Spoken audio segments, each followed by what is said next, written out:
Hello guys, स्वागत है आप सभी का हमारे YouTube channel poetry with Anil पे। आज मैं लेकर आया हूँ आपके लिए बहुत ही महत्वपूर्ण क्लास सिनोनिम्स लेक्चर सेकंड, जो इंग्लिश बेस्ड सभी एग्ज़ाम्स के लिए बहुत ही महत्वपूर्ण है।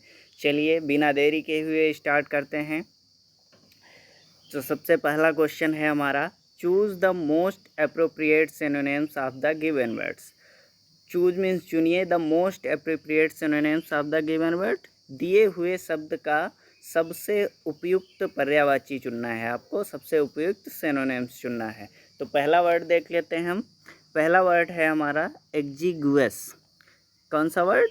एग्जीगुअस, जिसका हिंदी में मतलब होता है, हिंदी में जिसका मतलब होता है अल्प या थोड़ा। क्या होता है?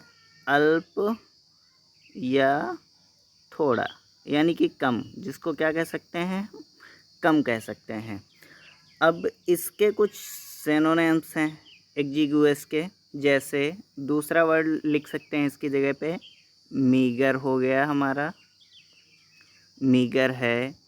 स्कैंट मीन्स भी थोड़ा होता है, स्कैंट है, या स्कैंट का स्कैंटी भी होता है, इसका भी मतलब होता है कम। तो इतने सिनोनिम्स हमने देख लिए। अब दिए हुए शब्दों में से इसका सिनोनिम्स छांटना है, कौन सा है? तो सबसे पहला वर्ड है टॉल। इसका मतलब भी आप लोग जानते हैं, लंबा। टॉल का मतलब लंबा। लार्ज मतलब बड़ा। वाइड मतलब चौड़ा, विस्तृत जिसको बोलते हैं। तो हमारा बचा हुआ वर्ड क्या बचा? स्कैंटी, जिसको हम पहले ही बता चुके हैं। तो हमारा ऑप्शन कौन सा सही हो जाएगा? Option number D, scanty. Scanty का मतलब होता है अल्प या थोड़ा। एग्जीगुअस का सिनोनिम्स क्या होगा? स्कैंटी। चलिए नेक्स्ट वर्ड की तरफ बढ़ते हैं। हमारा नेक्स्ट वर्ड है रिक्रिएंसी। कौन सा? रिक्रिएंसी। नेक्स्ट वर्ड हमारा है रिक्रिएंसी, और रिक्रिएंसी का मतलब होता है मनोरंजन। क्या होता है? मनोरंजन। रिक्रिएंसी का मतलब होता है मनोरंजन, मनोरंजन। ठीक है, मनोरंजन हो गया। अब इसके भी कुछ सिनोनिम्स दिए हैं, जैसे इसका और मीनिंग होता है, पहले देख लेते हैं। इसका और क्या मतलब होता है? कायरता। क्या होता है? रिक्रेंसी का मतलब होता है कायरता। और एक मीनिंग होता है राजद्रोह। क्या होता है? जो राज्य से, देश से द्रोह कर दे, विद्रोही, यानी कि राजद्रोही, राजद्रोह करना। ठीक है, ये तीन मीनिंग्स इसके होते हैं। तो देख लेते हैं इसके और इंग्लिश सिनोनिम्स क्या होंगे। जैसे पहला वर्ड है, यहाँ पर इसका मतलब है, इस वाले क्वेश्चन में इसका मतलब है कायरता। यहाँ पे कौन सा मीनिंग लेंगे हम? कायरता।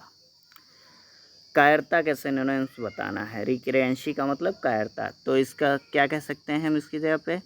कावार्डिस कह सकते हैं। कावार्डिस हो गया हमारा।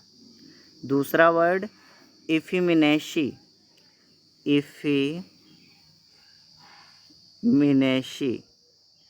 इफिमिनेशी, इसका मतलब भी होता है कायरता। तो चलिए हम देख लेते हैं इनमें से कौन सा ऑप्शन सही है। तो पहला है रिक्रिएशन। रिक्रिएशन है यानी कि पुनर्निर्माण, दोबारा कोई चीज़ निर्माण करना, पुनर्निर्माण। दूसरा है रिकोपरेशन। रिकोपरेशन, इसका मतलब होता है स्वास्थ्य लाभ, यानी कि कोई व्यक्ति बीमार था और वो अच्छा हो जाए, धीरे धीरे उसका स्वास्थ्य सही होने लगे, तो उसे स्वास्थ्य लाभ बोलेंगे। ठीक है, तो ये भी नहीं हुआ हमारा ऑप्शन। फिर दूसरा है ऑप्शन ब्रेवरी। ब्रेवरी का मतलब तो आप लोग जानते हैं, बहादुरी। क्या होता है? बहादुरी होता है। तो ये भी हमारा ऑप्शन नहीं सही है। ए बी सी तीनों गलत हो गए। अब बचा हुआ हमारा लास्ट ऑप्शन डी, कावर्डिस, जिसका मतलब होता है कायरता, जो आप पहले ही जान चुके हैं। चलिए, तो हमारा कौन सा ऑप्शन सही हो जाएगा? Option number D. चलिए बढ़ते हैं नेक्स्ट क्वेश्चन की तरफ। हमारा नेक्स्ट क्वेश्चन है, next word prescribe. Prescribe, next word हमारा है प्रेस्क्राइब। जिसका मतलब होता है देश से निकालना, किसी व्यक्ति को देश से निकाल देना, देश निकालना यानी कि देश से निकाल कर बाहर कर देना। ठीक है, तो ये होता है प्रेस्क्राइब का मतलब, या बहिष्कार करना भी कह सकते हो। तो इसके सिमिलियर वर्ड्स होंगे, जैसे बाइकॉट भी कह सकते हैं हम इसको, बाइकॉट बहिष्कार करना किसी भी चीज़ का। स्ट्रेंज, वो स्ट्रेंज STRNG वाला स्ट्रेंज नहीं, ESTRANG,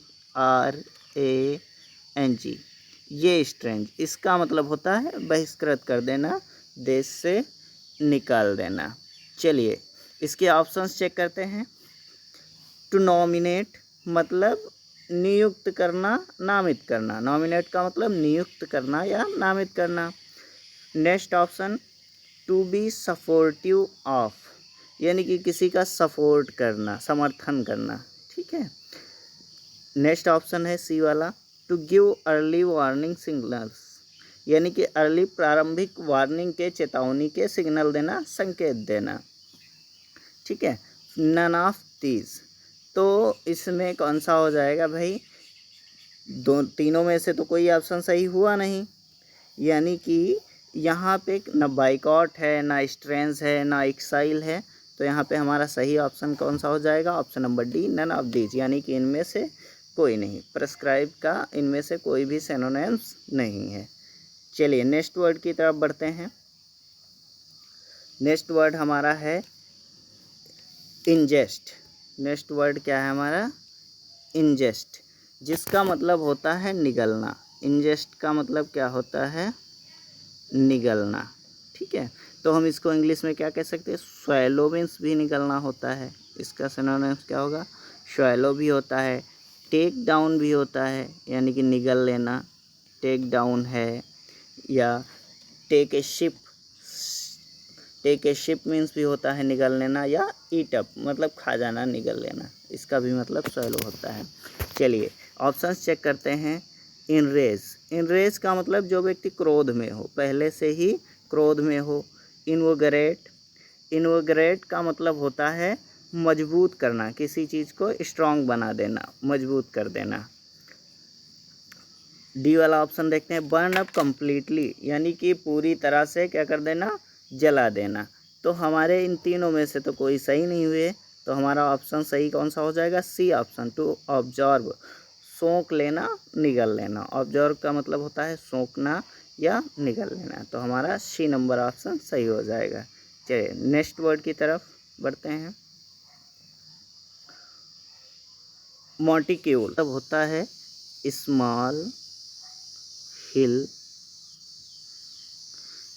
या माउंड, क्या कह सकते हैं? स्मॉल हिल या माउंड। माउंड मतलब टीला, छोटा टीला। स्मॉल हिल छोटी पहाड़ी। ठीक है, मॉन्टिक्यूल का मतलब होता है। तो चलिए इसके ऑप्शन चेक करते हैं। ए स्मॉल रिवर, सबको पता है स्मॉल रिवर मतलब छोटी नदी, ये भी ऑप्शन नहीं होगा सही आपका। ए स्मॉल हट, एक छोटी सी झोपड़ी, ये भी ऑप्शन नहीं होगा। ये लेन, एक कतार, ये भी सही नहीं होगा। तो हमारा सही ऑप्शन कौन सा है? ऑप्शन नंबर डी, ए स्मॉल हिल, जो हम पहले बता चुके हैं। चलिए इसका ऑप्शन नंबर डी सही होगा, मॉन्टिक्यूल का मतलब ए स्मॉल हिल। चलिए नेक्स्ट क्वेश्चन की तरफ बढ़ते हैं। नेक्स्ट क्वेश्चन हमारा है कंपेंडियस। कंपेंडियस, कंपेंडियस का मतलब होता है बच्चा संक्षिप्त। क्या होता है? संक्षिप्त। कंपेंडियस का मतलब संक्षिप्त, जिसकी हम लोग इंग्लिश जानते हैं, इसको क्या कहते हैं? ब्रीफ कह सकते हैं हम। ब्रीफ मीन्स संक्षिप्त। कंसाइज, कंसाइज मीन्स छोटा, संक्षिप्त, सार जिसको बोलते हैं। एब्रीविएटेड, जो छोटा किया गया हो। सारांश, जैसे कहानी का सारांश होता है, इस तरह से उसको हम एब्रीविएटेड कह सकते हैं। टेबलॉइड भी कह सकते हैं इसको, क्या कह सकते हैं? टेबलॉइड भी कह सकते हैं, ऐसे वाला टेबलॉइड। टेबलॉइड मीन्स भी होता है संक्षिप्त। तो चलिए इसके ऑप्शन चेक करते हैं हम कौन सा सही होगा। कम्प्रीहेंसिव, कम्प्रीहेंसिव का मतलब आप लोग जानते हैं। इलिस्ट्रेटिव, उदाहरणात्मक, क्या होगा? उदाहरणात्मक, जिसका उदाहरण दिया जाता हो। अनबियरेबल, जिसको सहन ना किया जा सके। एलोबरेट का मतलब होता है विस्तार पूर्वक बताना। एलोबरेट का मतलब क्या होता है? विस्तार पूर्वक बताना। तो हमारा ऑप्शन कौन सा सही हो जाएगा? ये तीन बी सी डी तो गलत हो गए, तो हमारा सही ऑप्शन कौन बचता है? कम्प्रीहेंसिव, मतलब संक्षिप्त। छोटे क्वेश्चंस आते हैं कम्प्रीहेंसिव क्वेश्चंस, उसी तरह से। ठीक है, तो इसका ऑप्शन सही होगा ए, कंपेंडियस का सिनोनिम्स कम्प्रीहेंसिव। चलिए नेक्स्ट वर्ड की तरफ बढ़ते हैं। नेक्स्ट वर्ड हमारा है नैडर। नैडर, नैडर का मतलब होता है, नैडर का मतलब होता है बिल्कुल निम्न स्तर वाला। क्या होता है? बिल्कुल, बिल्कुल निम्न, निम्न स्तर वाला। बिल्कुल निम्न स्तर वाला यानी कि सबसे निचले स्तर वाला, उसे हम नैडिर कहेंगे। ठीक है, नैडिर। अब देखिए इसका ऑप्शन चेक करते हैं इसके। एस्लम, सबसे पहले एस्लम। एस्लम का मतलब होता है हॉस्पिटल। क्या कह सकते हैं? हॉस्पिटल। हेवन का मतलब आप लोगों को पता है, स्वर्ग होता है। क्या होता है? स्वर्ग होता है। उसी तरह डेप्थ का मतलब गहरा होता है। ठीक है, यानी कि सबसे निचला, नीचे वाला भाग डेप्थ होती है। जैसे किसी समुद्र की डेप्थ यानी कि उसका सबसे निचला स्तर। नेबुलस, नेबुलस का मतलब होता है अस्पष्ट। क्या होता है? अस्पष्ट, जो स्पष्ट ना हो, क्लियर ना हो। ठीक है, तो हमारा ऑप्शन ए भी गलत है, बी भी और डी भी। सही क्या हो जाएगा? नेडर का मतलब बिल्कुल निम्न स्तर वाला, तो डेप्थ का मतलब गहराई यानी कि सबसे निचला स्तर, पानी का सबसे निचला स्तर डेप्थ हो जाएगा। ठीक है, तो इसका ऑप्शन नंबर सी सही होगा हमारा। चलिए नेक्स्ट वर्ड की तरफ बढ़ते हैं। सोमनाबुलिस्टिक, सोमनाबुलिस्टिक। नेक्स्ट वर्ड हमारा है सोमनाबुलिस्टिक। सोमनाबुलिस्टिक का मतलब ये एक तरह की बीमारी होती है। क्या होती है? बीमारी, जिसको कहते हैं नींद में चलने की बीमारी। नींद में चलने की बीमारी सोमनाबुलिस्टिक बोलते हैं। नींद में चलने की बीमारी। चलिए ऑप्शंस चेक करते हैं इसके। पहला ऑप्शन है स्लीप वॉकिंग, यानी कि सोते हुए चलना। घोस्ट डांसिंग, यानी कि भूत नृत्य करना। या वुमेंस ग्रुप एक्टिविटी, जो औरतें ग्रुप में एक्टिविटी करती हैं, क्रियाकलाप करती हैं, वो होता है। या कलरफुल सिनेरियो, कोई बढ़िया रंग बिरंगा दृश्य। तो आप लोगों को पता है बी भी नहीं सही है, सी भी और डी भी नहीं। तो हमारा ऑप्शन नंबर कौन सा सही हो जाएगा? एफ और एप्पल, यानी कि स्लीप वॉकिंग, सोते हुए चलना। इस बीमारी को क्या कहते हैं इंग्लिश में? सोमनाबुलिस्टिक। क्या कहते हैं? सोमनाबुलिस्टिक। चलिए नेक्स्ट वर्ड की तरफ बढ़ते हैं।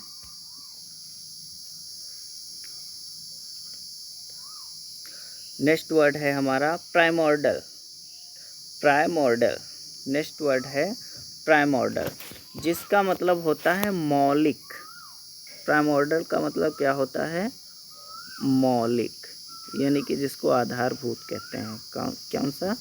मौलिक, जिसको इंग्लिश में हम क्या कह सकते हैं? फंडामेंटल। क्या कहते हैं? फंडामेंटल कह सकते हैं। फंडामेंटल हो गया। एलिमेंटल, फंडामेंटल जिस तरह से होता है उसी तरह एलिमेंटल का मतलब भी मौलिक होता है। और हम बेसिक भी कह सकते हैं इसको। बेसिक मतलब आधारभूत, शुरुआत का, इनिशियल जिसको बोलते हैं। इनिशियल या प्राइमल, शुरुआती चीज़। ठीक है, तो मौलिक के ये सब सिनोनिम्स हैं। इसमें देख लेते हैं हमारा ऑप्शन कौन सा सही है। पहला ऑप्शन ये है feeling of elation. Feeling of elation, इसका मतलब होता है उत्साह। फीलिंग ऑफ इलेशन का मतलब उत्साह की भावना। ओरिजिनल आप लोग जानते हैं, वास्तविक। ओरिजिनल का मतलब वास्तविक। एलिमेंट्री मतलब प्रारंभिक।